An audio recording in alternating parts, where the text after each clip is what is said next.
Bonjour,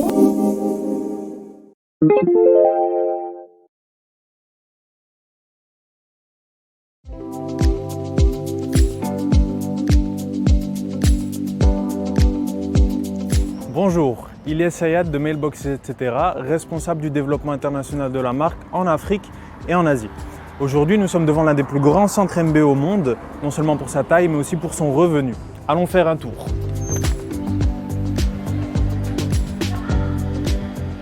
Nous sommes maintenant dans l'espace client, où les particuliers sont accueillis et où les collaborateurs du centre vont s'occuper de leurs besoins.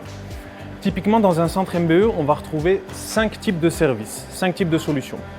Donc on a l'emballage et l'expédition, pour tout ce qui va concerner l'envoi de colis ou de documents. On a les solutions logistiques, donc des solutions externalisées de petite logistique pour les professionnels qui ont un site marchand, un e-commerce. Ensuite, on a les solutions d'impression, les solutions de marketing et enfin la domiciliation ou la location de boîtes postales. Mis à part l'espace client, ce grand centre est divisé en 3 espaces. Donc on a l'espace impression, ici et là-bas. On a l'espace administratif et enfin on a l'entrepôt où va être gérée toute la partie logistique. Commençons la visite avec l'espace graphisme et impression pour les grands formats. Grâce aux différentes machines que vous voyez autour de moi, il est possible d'imprimer une grande variété de supports grand format, tels que des posters, des affiches, de la communication pour un salon professionnel ou une foire, ou de la signalétique extérieure.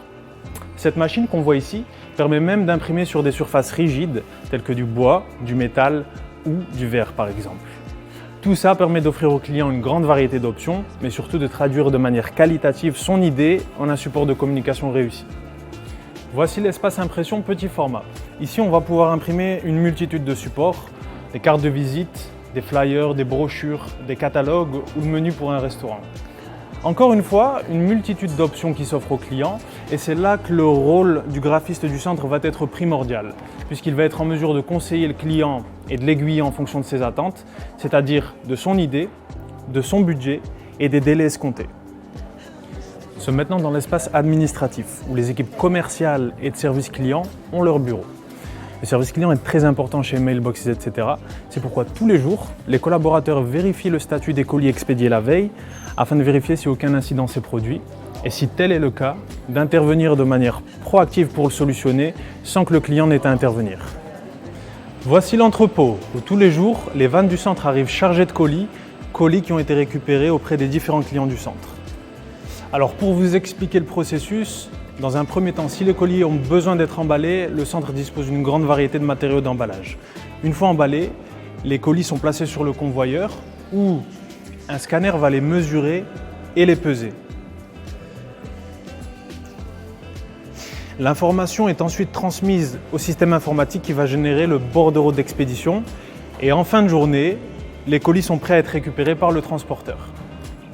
Vous vous demandez sûrement qui sont les clients d'un centre MBE. On travaille à la fois avec les professionnels en B2B, mais également avec les particuliers en B2C. Laissez-moi vous donner quelques exemples. Pour les clients particuliers, il peut s'agir d'un étudiant, par exemple, qui effectue un séjour universitaire à l'étranger et qui décide d'envoyer un cadeau à sa famille dans son pays d'origine.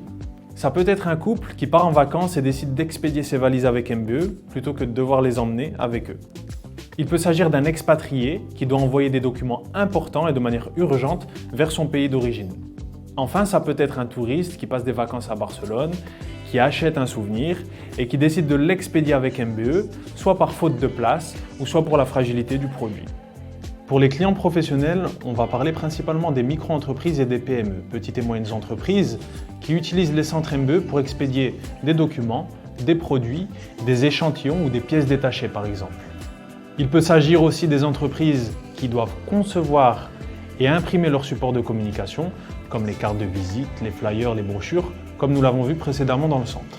Bien entendu, chaque marché est différent et il existe toujours des niches de clients propres au pays dans lequel on se trouve. Par exemple, en France, les centres MBE travaillent énormément avec les cavistes et producteurs de vin. Au Royaume-Uni, ils travaillent beaucoup avec les hôtels des ventes. Enfin, en Norvège, ils vont beaucoup travailler avec les laboratoires. Ce qu'il faut retenir, c'est que les petites structures, donc les PME, ont un besoin de personnalisation du service et de flexibilité que les centres MBE, à travers les entrepreneurs, les franchisés, sont en mesure de leur fournir en local. Notre expansion internationale est basée sur des accords de master franchise. Le master franchisé bénéficie du droit exclusif d'utiliser la marque, le business concept MBE, mais surtout de sous-franchiser le concept à d'autres personnes dans son pays. C'est un effort mutuel. Le master franchisé va bénéficier d'un concept éprouvé depuis plus de 30 ans et nous allons bénéficier de son expertise et de sa connaissance du pays en question. En définitive, le master franchisé aura 3 missions principales. La première, ça va être d'ouvrir le centre pilote et d'atteindre les objectifs financiers, donc le premier étant l'atteinte du seuil de rentabilité. La deuxième mission, ça va être de développer le réseau dans le pays. Et enfin, une fois que des entrepreneurs auront rejoint la famille MBE, il faudra les former, les accompagner et animer le réseau. Entre 2016 et 2022, nous avons signé plus de 15 accords de master franchise couvrant plus de 30 pays et avec des masters franchisés venant de secteurs d'activité très variés. La chose la plus précieuse que le master franchisé va obtenir de MBE, c'est le savoir-faire. Et c'est d'ailleurs valable pour toute autre franchise, c'est un facteur déterminant. Ce savoir-faire a été amélioré durant les 30 dernières années et il est transmis à travers la formation initiale et la formation continue. Le candidat idéal est soit un entrepreneur désirant diversifier son activité ou alors un professionnel avec un poste de cadre supérieur ou de dirigeant souhaitant devenir entrepreneur. Comme je l'ai dit précédemment, nous avons des masters franchisés issus de secteurs très variés et il serait donc difficile de les réduire à 2 ou 3 catégories. Les facteurs principaux que nous allons étudier, ça va être d'abord la motivation et surtout l'envie d'entreprendre. Si vous souhaitez obtenir plus d'informations sur nos opportunités de franchise, n'hésitez pas à prendre contact avec nous afin de poursuivre cette conversation. Merci.